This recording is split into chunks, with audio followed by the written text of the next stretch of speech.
Mais que vencedores é um termo bíblico. Qual que foi o autor desta frase? Mas em todas essas coisas somos mais que vencedores. Quem que foi o autor dessa frase na Bíblia?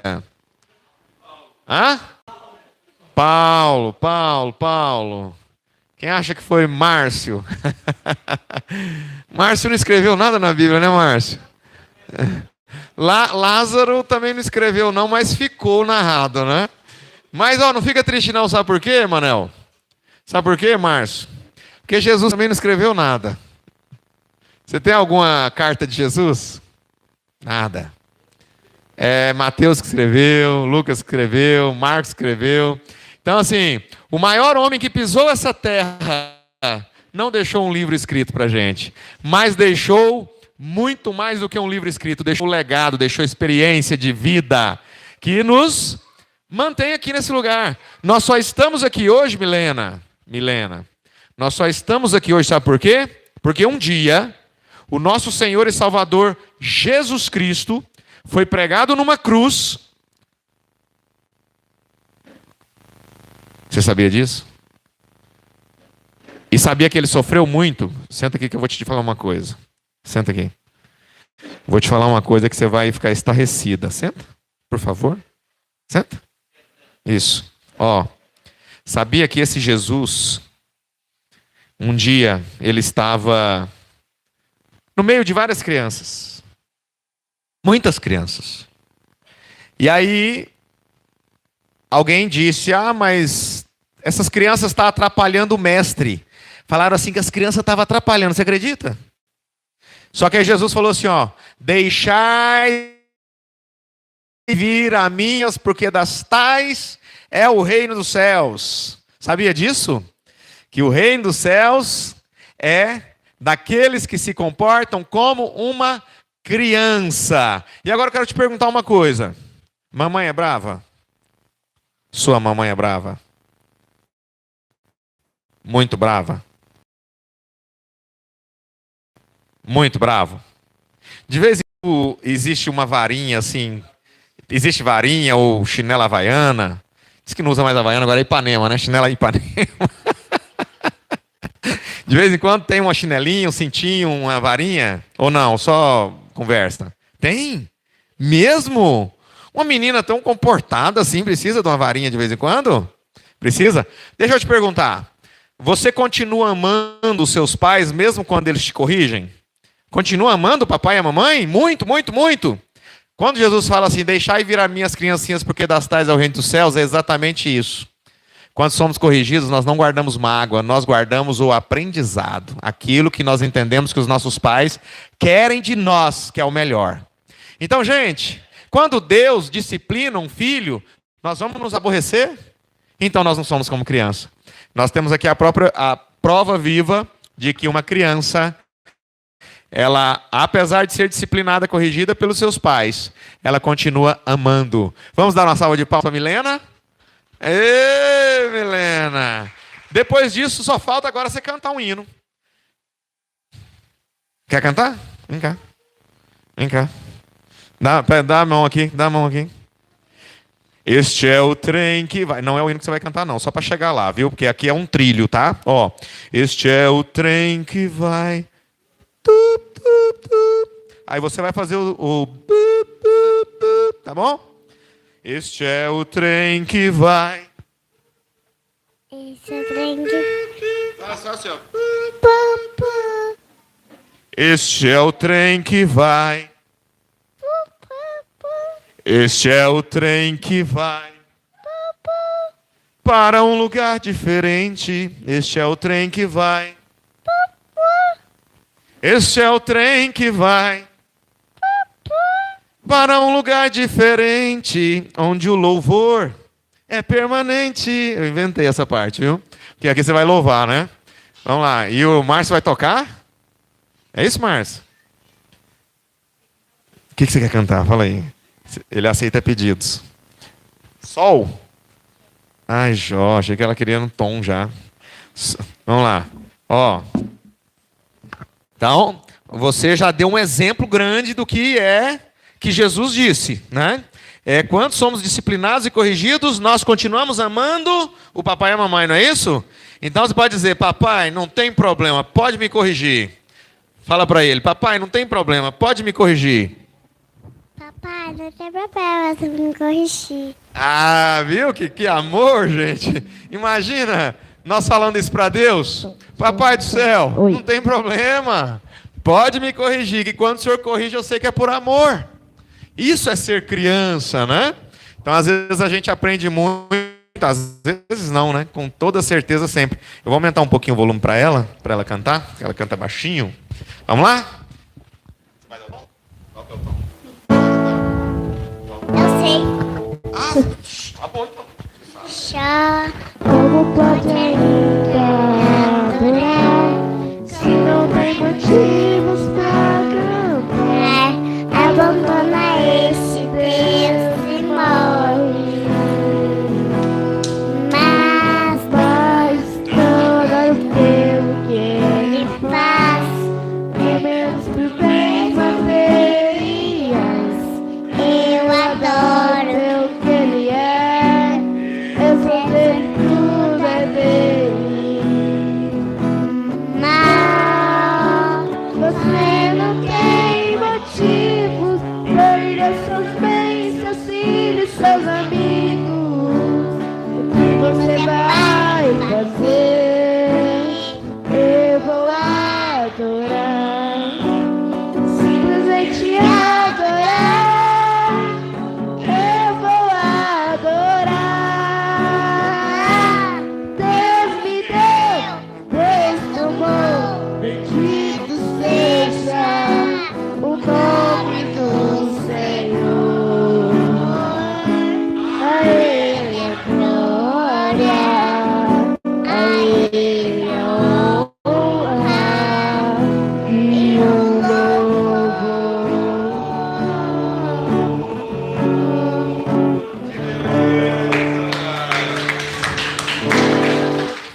Fala assim, quem gostou do louvor, dá um like.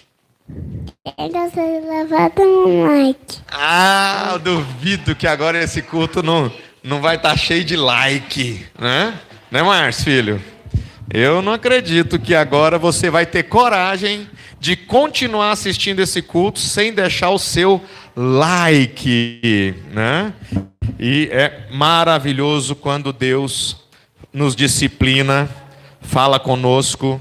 E eu quero ler aqui Efésios capítulo 2.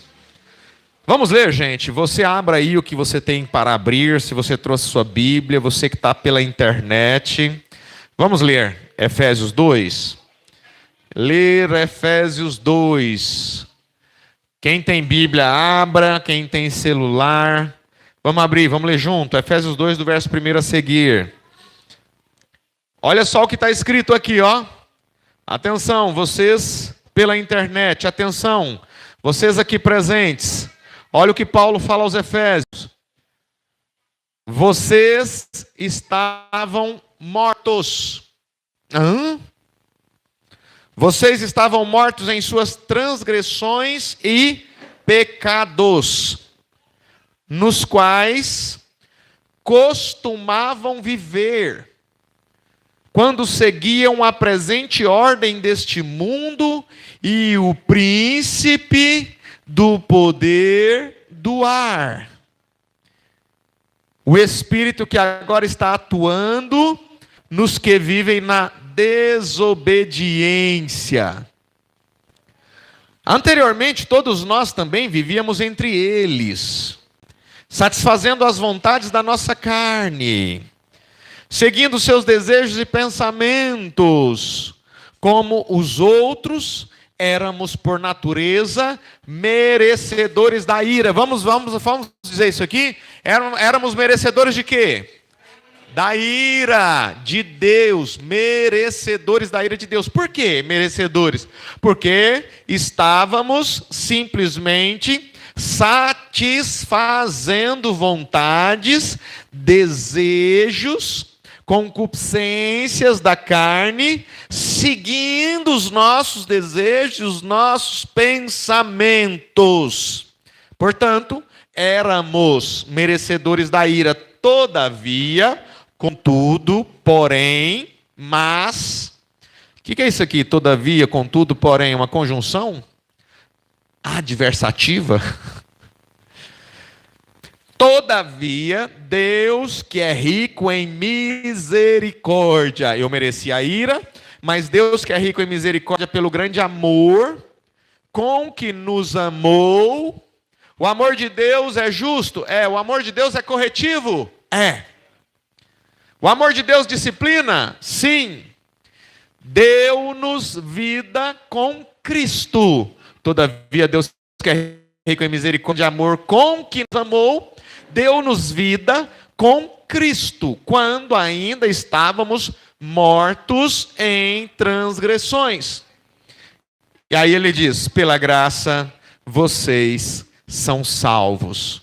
Deus nos ressuscitou com Cristo e com ele nos fez assentar nos lugares celestiais, em Cristo Jesus, para mostrar nas eras que hão de vir a incomparável riqueza de sua graça, demonstrada em sua bondade para conosco em Cristo Jesus, pois vocês são salvos pela graça, por meio da fé. E isto não vem de vocês, é dom de Deus, não por obras para que ninguém se glorie, porque somos criação de Deus, realizada em Cristo Jesus, para fazermos boas obras. Ou seja, fomos criados por Deus, ou seja, criação de Deus.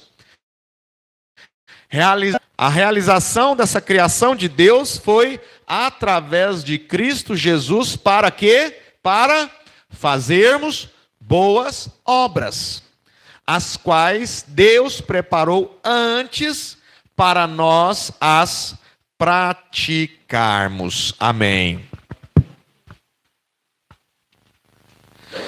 Muito bem. Efésios 2, verso 1 ao verso 10. É um texto extremamente importante para todos que se dizem cristãos, todos que são cristãos, todos que procuram viver uma vida cristã. Extremamente importante, porque ele fala das etapas da vida de um ser humano. E quando ele mostra que o termo morte, morrer, não significa apenas não ter vida no corpo, mas não ter acesso direto ao Pai, ou seja, separação de Deus. Então, quando ele diz que nós estávamos mortos em pecados e transgressões, ele estava dizendo que nós estávamos separados de Deus. Efésios 2, verso 1. Quando Paulo diz que nós estávamos mortos em transgressões e pecados, ele estava dizendo o quê? Que nós estávamos separados. Vamos dizer juntos?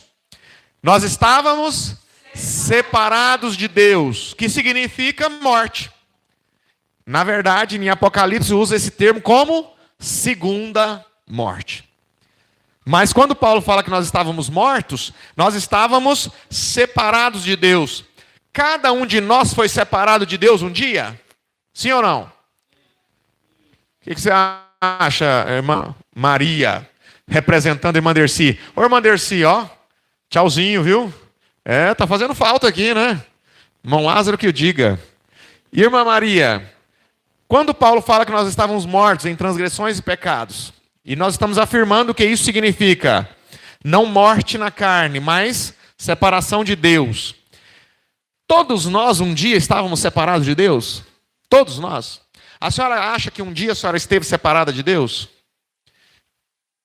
Tatiane, você acha que um dia estava separada de Deus? Quem mais? Quem mais?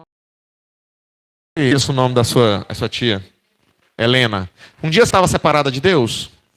Estava. Todo mundo tem consciência disso, Paulinho? Adair? Temos consciência, não temos?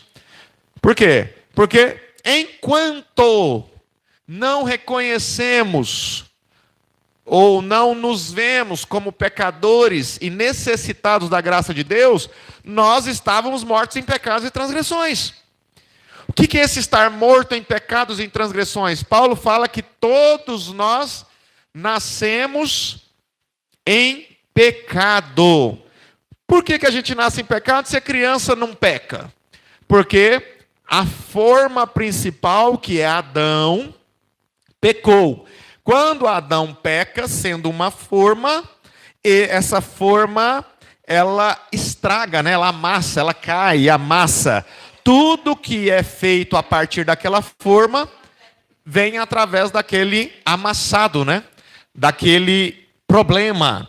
Ou seja, o pecado é aquele amassado. Então, tudo que vem a partir dessa forma vem em pecado. Por isso que Paulo fala, estávamos mortos em pecados e transgressões. Então, nós concordamos aqui, e pela internet também, que esse de quem ele está dizendo somos nós. Bom, misericórdia é o diante da... Nós merecíamos, por exemplo, merecíamos a ira, a misericórdia nos tira aquilo que nós merecíamos, né? Que era a ira. Nos livra de Deus. Nos estende o tapete da graça. Deus amou, deu-nos vida com Cristo quando ainda estávamos mortos em transgressões. Então, quando a gente continua lendo, qual que é a noção que a gente tem de salvação? Como nós conseguimos encontrar a salvação? Um dia alguém fez uma pergunta para Jesus, um jovem, um mancebo de qualidade, né? E a pergunta que ele faz é: como posso salvar-me, né? O que fazer para que eu obtenha a salvação? E o que você diria nessa noite? O que você poderia fazer para ser salvo, visto que todos nós, em um momento da nossa vida, vivemos uma vida afastados de Deus e, portanto, morto em transgressão e pecado? O que nós poderíamos responder para este jovem, esse mancebo de qualidade? O que fazer para me salvar? O que fazer? Como eu encontro a salvação? Alguém sabe me dizer? O que eu posso fazer para ser salvo? Amar a Deus acima de todas as coisas, amar ao próximo. O que acontece? Isso são realmente obras que um cristão deve praticar. São as obras. No mínimo, Márcio, é isso. No mínimo, o que um cristão deve praticar é amar a Deus acima de todas as coisas e ao próximo como a si mesmo. Contudo, eu consigo amar a Deus e ao próximo sem que antes eu seja salvo? É uma pergunta reflexiva. De acordo com as Escrituras, eu consigo praticar esta obra de amar a Deus acima de todas as coisas e ao próximo como a mim mesmo. Eu consigo praticar esta obra sem que antes eu seja salvo? Sim ou não? Vamos lá? O que o senhor acha, irmão Lázaro? Difícil, né? Nós estamos refletindo. Não tem assim aquela resposta matemática e cirúrgica. É uma reflexão. Será que nós conseguimos fazer isso? Eu amo a Deus e eu amo ao próximo. Mesmo antes de ser salvo, eu já fazia. Quando Paulo fala que nós estávamos mortos em pecados e transgressões, significa que nós estávamos afastados de Deus, portanto separados dele, e que, estando separados de Deus, nós não conseguimos cumprir ordens, mandamentos, ou mesmo praticar obras que ele propôs para nós, que uma delas é essa: amar a Deus e ao próximo como a si mesmo. Se eu não consigo fazer isso antes de ser salvo, eu primeiro preciso passar pelo processo de salvação e então, aí eu pratico isso. O que significa? Quando aquele mancebo de qualidade perguntou a Jesus assim: o que eu preciso fazer para me salvar? Na verdade, dentro da resposta de Jesus estava: Não existe nada que você possa fazer para se salvar. Sabia disso, Helena? Que não tem nada que você possa fazer, nada que você possa fazer para se salvar? Não sabia. Sabia, Tatiane? Que não existe nada que você possa fazer para se salvar? Não sabia. Sabia, Paulinho? Sabia, Dair? Não existe nada, nada. Mas eu vou tentar amar a Deus. Não existe nada que eu possa fazer para me... de tudo que tem, dá aos pobres, vem e segue-me. Conseguiu fazer, por quê? Porque ele estava muito preso ainda aos bens, o tesouro dele estava colocado nos bens, e, portanto, ele não conseguiu encontrar a salvação. Mas ele não podia fazer nada. A resposta de Jesus estava implícita. Não existe nada que você possa fazer para se salvar. Gente, por que eu falo isso com tanta segurança? Por quê? Porque nós acabamos de ler. Pois vocês são salvos pela graça. Graça, em poucas palavras, significa o quê? Favor imerecido. Ou seja, o que eu merecia? Nesse texto, a ira, a morte. Está escrito aqui, ó. Éramos por natureza. Que natureza é essa? Humana. Éramos por natureza merecedores do quê? Da ira. O que a gente merecia, gente? A ira. Mas pela infinita graça, pela misericórdia, um Deus que é rico em misericórdia, e por seu muito amor, através da sua graça, o que é graça? Graça, em poucas palavras, um favor que eu não mereço. Se eu não mereço, eu sou salvo sem merecer. E, portanto, não é eu que consigo fazer algo para me salvar, mas é a cruz de Cristo apenas que pode me salvar. Ficou mais fácil, Helena? Somente a cruz de Cristo que nos salva. Ou seja, eu vou me entregar para morrer na cruz também, não vai adiantar. Eu vou construir um monte de instituição de caridade, não vai adiantar. A salvação, unicamente, ela vem através da graça. Eu estou dizendo isso porque a Bíblia diz. Pois vocês são salvos pela graça. Gente, olha o que ele continua dizendo. Por meio do quê? Da fé. Quando ele fala isso, olha, somos salvos por meio da graça. Abençoe cada um destes. Salvador, Jesus Cristo, amém, amém.